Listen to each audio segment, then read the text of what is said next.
What's going on, everybody? C4 here, and welcome to another draft-themed rewind. And today we're going to be looking at my full 32-team first-round mock draft from the 2015 NFL Draft. And the reason why you're not getting my little face cam and video reaction is because I kind of butchered my 2015 mock draft videos. They're still there. You can go Google them, or just, there's going to be some thumbnails carried over, as you can tell, because the graphics are just absolutely horrendous. But from a logistical standpoint, during these mock drafts, I kind of give myself a 33% chance of being right of every single pick because I gave every team 3 ideal picks. I didn't really weigh one more than the other versus my new mock draft where I kind of stick my neck out on the line. So that's why I'm just going with my first overall spot for each individual pick.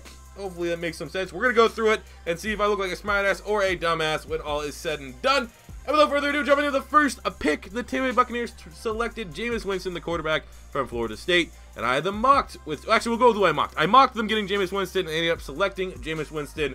All in all, I think most Buc fans still are content with Jameis Winston being their quarterback. I don't know, personally, if I was a Buc fan, I'd kind of see the fact that Jameis Winston hasn't really developed a lot from college, like what he struggled with at Florida State, still kind of what he struggles with in the NFL in terms of turnovers and reading the defense.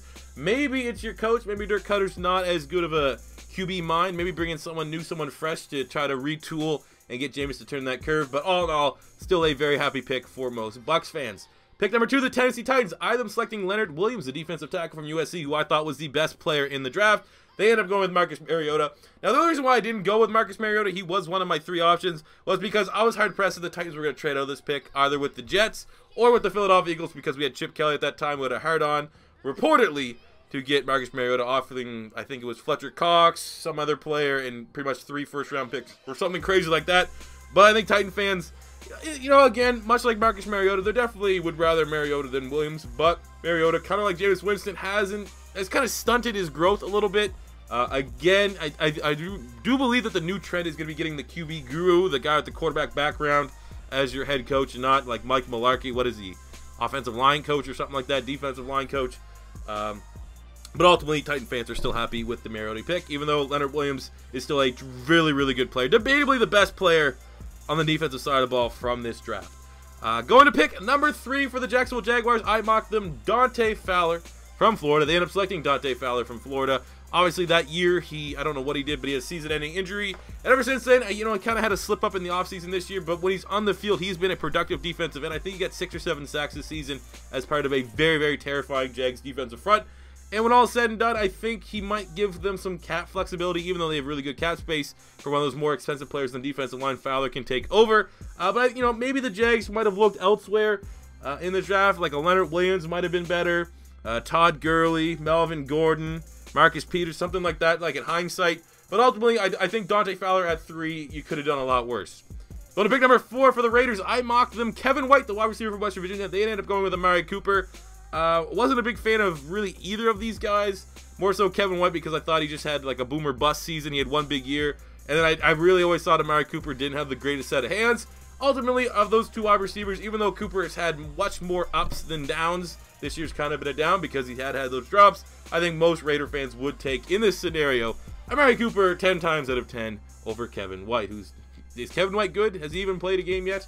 Going to pick number 5 for the Washington Redskins. I had them going with Randy Gregory, the outside linebacker, defensive end from Nebraska. They ended up going with Brandon Schriff, who was, at the time, considered a tackle, but he's more so a guard on the Redskins right now. I think definitely Redskin fans will take that one. Randy Gregory is probably the stupidest player in the NFL, whereas Brandon Schriff is a fringe Pro Bowl caliber offensive lineman.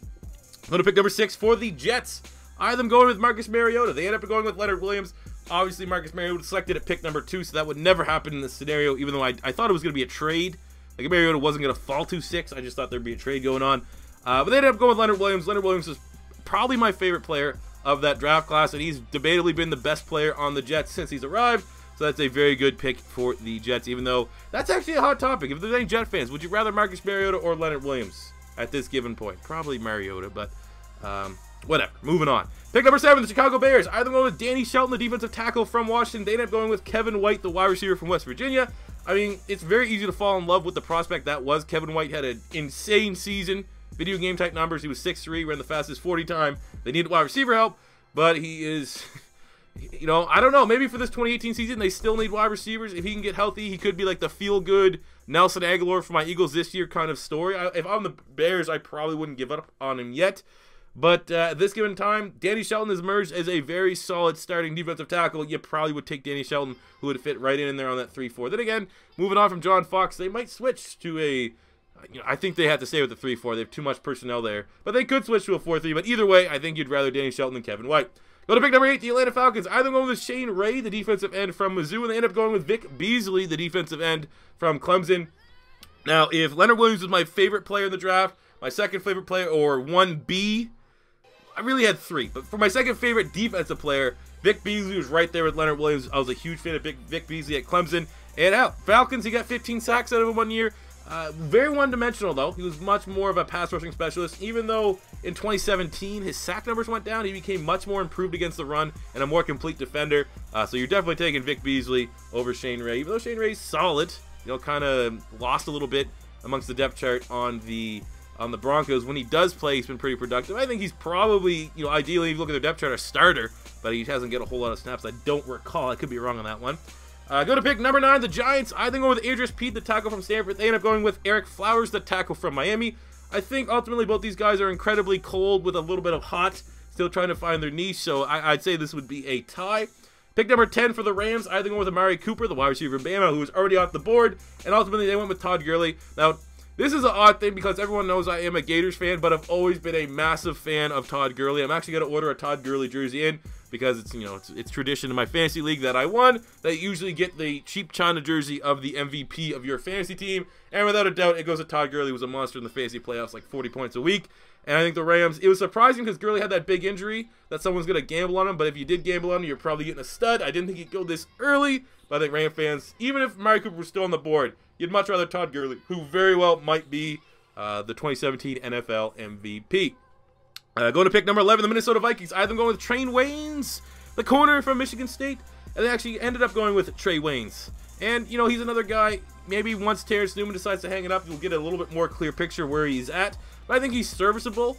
Hasn't been the shutdown corner that, you know, a lot of people thought he was going to be. Wasn't even my favorite corner of the draft, which we'll find out very, very shortly. But, you know, he's been, you know, wait and see still. It's still too early for Trey Waynes. Pick number 12 was the Cleveland Browns. I think going with Vic Beasley, the outside linebacker from Clemson, or defensive end. And they ended up going with Danny Shelton. Vic Beasley, in reality, was already out the board, so this pick couldn't happen. And Danny Shelton has been a beast. Kind of had a rough rookie season, but ever since then, he's solidified himself as a legitimate starter in the NFL, and is a good piece, good young piece of that defensive line there for the Cleveland Browns. Go to pick number 13 for the Saints. I think go with Brandon Schrift, the tackle from Iowa. And they end up going with Andres Pete, the tackle from Stanford. You know, you'd much rather Brandon Schrift in that scenario where Pete is, like, is he a tackle, is he a Garrett? He's just kind of a versatile backup right now, where versus Schrift, who's a legitimate starter, Saints fans would go with Schrift. Pick 14, the Miami Dolphins. I think going with Marcus Peters, my favorite corner in the draft from Washington. They end up going with DeAndre Parker, the wide receiver from Louisville. I think this is pretty easy. The Dolphins, who definitely need help at corner, not so much at wide receiver, would rather Marcus Peters in this scenario. Pick 15, the LA Chargers. Well, they were San Diego at the time. I think going with Todd Gurley, the running back from Georgia. They ended up going with Melvin Gordon, the running back from Nebraska. Todd Gurley's already out the board. Melvin Gordon's still a very solid pick. He's one of the more complete running backs, you would say, in the NFL. And Anthony Lynn is a pretty good running backs coach. I think he'll continue to utilize him, and he should have a decent 2018. Pick 16, the Houston Texans. Either go with Devontae Parker, the wide receiver from Louisville. They end up going with Kevin Johnson, the corner from Wake Forest, I believe. So Parker's already out the board. Kevin Johnson's solid, I would say. You definitely wouldn't consider him a bust or anything like that. You definitely wouldn't say that he's a shutdown corner. He's kind of in the middle. He's a serviceable, like, corner 2, you would say, for your team. So, you know, you could do it a lot worse. Pick 17, the 49ers. I think going with Eric Armstead from Oregon. They end up going with Eric Armstead from Oregon. You know, he's been all right. He's been serviceable. He's definitely not been as good as DeForest Buckner, his partner, that they drafted the year after. But I think for what it is, Eric Armstead is a solid starting defensive tackle in football. His only thing has been he's had to learn 2 schemes from a 3-4 with Chip Kelly, now to a 4-3 under Kyle Shanahan. But, you know, I think he's all right. Pick 18, here's my first, what was I doing? Well, actually, maybe Randy Gregory was the first one. I had the Kansas City Chiefs going with tackle from Pitt, T.J. Clemmings, who Minnesota Viking fans still are adamant is the worst player in NFL history. In reality, they went with Marcus Peters. Marcus Peters is a beast. One of my favorite corners in NFL today. Even though he's boomer bust, you know, he might get beat a couple times. I think as far as a corner with ball skills, I think Marcus Peters might be one of the best in the NFL. And Chiefs fans much rather with him than the human turnstile known as T.J. Clemmings. Next up at 19 is the Cleveland Browns for their second pick. I'm going with A.J. Can, the interior. He was kind of a guard center from South Carolina. They end up going with Cam Irving from Florida State. You'd much rather A.J. Can. He's been very, very serviceable for the Jacksonville Jaguars ever since he's got there. And was probably my favorite interior offensive lineman of the draft.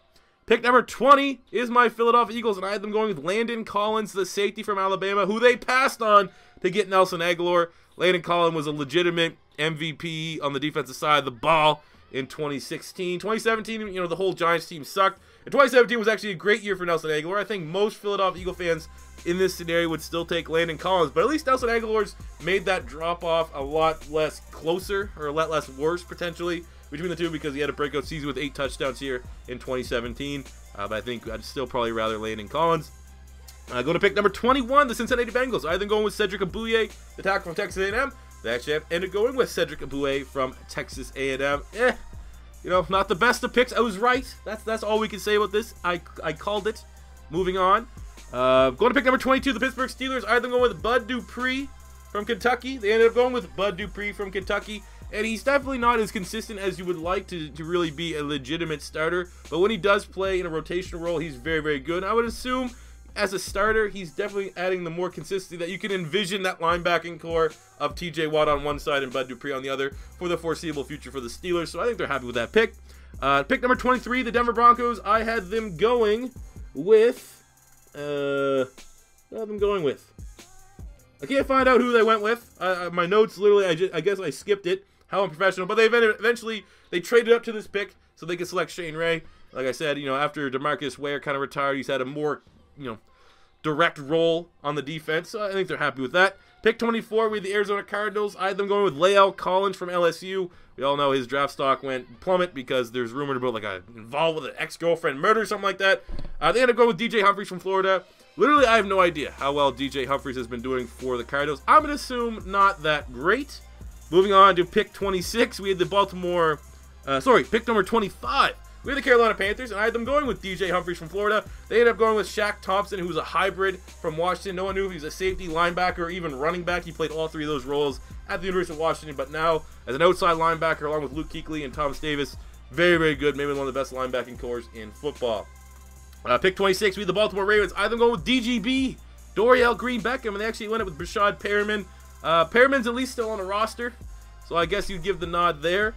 Pick 27, we had the Dallas Cowboys. I had them going with Melvin Gordon from Nebraska. They ended up going with Byron Jones from UConn. I thought there was a little bit of reach because I had Byron Jones going to my Eagles in the second round. But Melvin Gordon would have been a good pick for the Cowboys. They maybe wouldn't have got Ezekiel Elliott. So long run, not that good. But behind that offensive line, you know, you obviously know now Melvin Gordon probably would have put up similar numbers to Ezekiel Elliott. But Byron Jones, you know, he had an insane combine. He's been definitely one of the better players in their secondary. Pick 28 for the Detroit Lions. We had them going with Eric Flowers, the tackle from Miami. They ended up going with Laken Tomlinson, who was a guard from, I can't even remember where, North Carolina, I guess. That's probably wrong. Tomlinson's no longer on the roster, so moving on. Pick 29 for the Indianapolis Colts. I had them going with Benardrick McKinney, the linebacker from Texas A&M. And they ended up going with Philip Dorsett, the wide receiver from Miami. They didn't need a wide receiver, and now you look at Benardrick McKinney on the Texans. He's one of the better young linebackers in football, so I think I was right on that one. Pick number 30, the Green Bay Packers. I had them going with Eric Kendricks, the linebacker from USCLA. They ended up going with Demarius Randall, the corner from Arizona State. Again, probably would rather Eric Kendricks in that scenario, even though their linebacking core is probably the strength of their defense right now with Blake Martinez. I can't remember his other name. But Blake Martinez, Nick Perry, Clay Matthews, and they have another linebacker that's pretty good. But still, Eric Kendricks would be better than Demarius Randall, I would say. Pick 31, the second pick for the Saints. I then go with Max Williams, the tight end from Minnesota. They end up going with Stephon Anthony, the linebacker from Clemson. Anthony's no longer on the roster, even though Max Williams hasn't really done much for the Baltimore Ravens. You'd probably go with Max Williams on that one. And then finishing out, pick 32, the New England Patriots. I then go with Malcolm Brown, the defensive tackle from Texas. And they actually ended up going with Malcolm Brown, the defensive tackle from Texas. Again, kind of like DJ Humphries and the Cardinals. I don't really know if Malcolm Brown's lived up to expectations or not. I think he's been like a rotational defensive lineman or something like that. But ultimately, I was right on that one, so I'm going to hang my hat there And that is my review of the 2015 NFL mock draft. Let me know what you guys felt about your team's 2015 NFL mock draft. If you could redraft for your team, what player would you pick? Let me know in the comment section below. As always, if it's your first time stopping by, don't be afraid to hit the subscribe button. And until next time, it's C4 saying I kind of look like a smartass in this video. And peace out.